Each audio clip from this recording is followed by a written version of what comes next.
నమస్తే. పులివెందులలో జరిగినటువంటి జడ్పీటీసీ ఎన్నికల్లో వైఎస్ఆర్సీపీ ఓడిపోయి టీడీపీ గెలిచింది. వైసీపీ ఓడిపోవడానికి కారణాలు ఏంటనేటువంటిది నా అభిప్రాయంగా తెలియజేస్తాను. ముఖ్యంగా మనం గుర్తుపెట్టుకోవాల్సింది, ప్రజాస్వామ్య దేశంలో అందరికీ సమానంగా ఓటు హక్కు ఇచ్చి వాళ్ళని ఎలక్షన్స్లో పాల్గొనే విధంగా మన యొక్క ఎన్నికల వ్యవస్థని రూపొందించారు.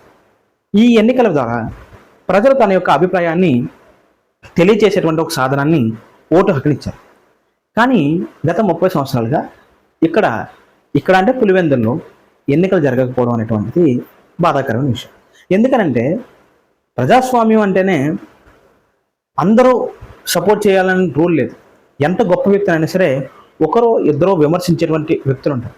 వాళ్ళ యొక్క ఆలోచన కూడా ప్రజలకు తెలియచేయడమే ఈ యొక్క ఎన్నికలు, ఓటు హక్కు అనేటువంటి. కానీ ఆ ఓటు హక్కుని, ఎన్నికల్ని కాలరాసి కేవలము మన పార్టీయో లేదంటే మనకు సంబంధించిన వ్యక్తితో పరిపాలించాలి అనేటువంటి విధానాన్ని ఏదైతే ఉందో మన సినిమాలో చూస్తుంటాం. ఒక సర్పంచ్ ఒక విలేజ్నో లేదంటే ఒక పంచాయతీని పరిపాలిస్తుంటాడు 25 సంవత్సరాలు, 30 సంవత్సరాలు. అక్కడ ఏమవుతుంది? ఖచ్చితంగా అభివృద్ధి అనేటువంటిది ఉండదు. ఎప్పుడైతే ఎలక్షన్స్ ఉంటాయో మనం అభివృద్ధి చేయకపోతే ప్రజలు మనల్ని గెలిపించాలనేటువంటి ఒక భయంతోనే ఎంతో కొంత అభివృద్ధి చేస్తారు. కానీ ఎప్పుడైతే ఎలక్షన్ నాకు లేదు, నేనే మొనార్క్ని అనేటువంటి ఒక విధానాన్ని వచ్చిందో అభివృద్ధి అనేటువంటిది ఉండదు. ప్రజలందరూ కూడా భయంతో బతుకుతారు.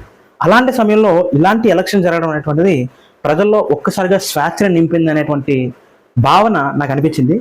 ఆ భావనే ఈ రోజున టీడీపీ ఇంత భారీ మెజార్టీతో గెలవడానికి అవకాశం ఇచ్చింది. ఇలా గెలవడానికి అవకాశం ఇచ్చింది కూడా వైఎస్ఆర్సీపీ.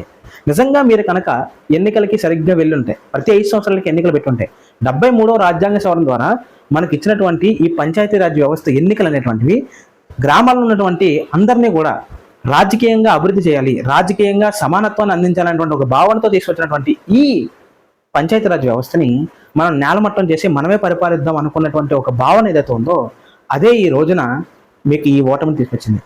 ఈ ఓటమి వైఎస్ఆర్సీపీకే కాదు, ప్రతి పార్టీ, దేశంలో ఉన్నటువంటి ప్రతి పార్టీ, రాష్ట్రంలో ఉన్నటువంటి ప్రతి పార్టీ గుర్తించుకోవాల్సింది ఏంటంటే, నిరంకుశత్వంగా, మూర్ఖత్వంగా మనం వెళ్ళిపోతే కనుక, ప్రజాస్వామ్య విలువల్ని మనం పక్కన పెడితే కనుక ఏ పార్టీకైనా సరే ఇలాంటి పరిస్థితి వస్తుంది. అలాంటి విధానాలను వద్దు. ఖచ్చితంగా రాష్ట్రంలో ఒక పొలిటికల్ డెవలప్మెంట్ అనేటువంటి జరగాలి. ఆ విధంగా ప్రతి పొలిటికల్ పార్టీ ఆలోచించాలనేటువంటిది కోరుకుంటూ నమస్తే.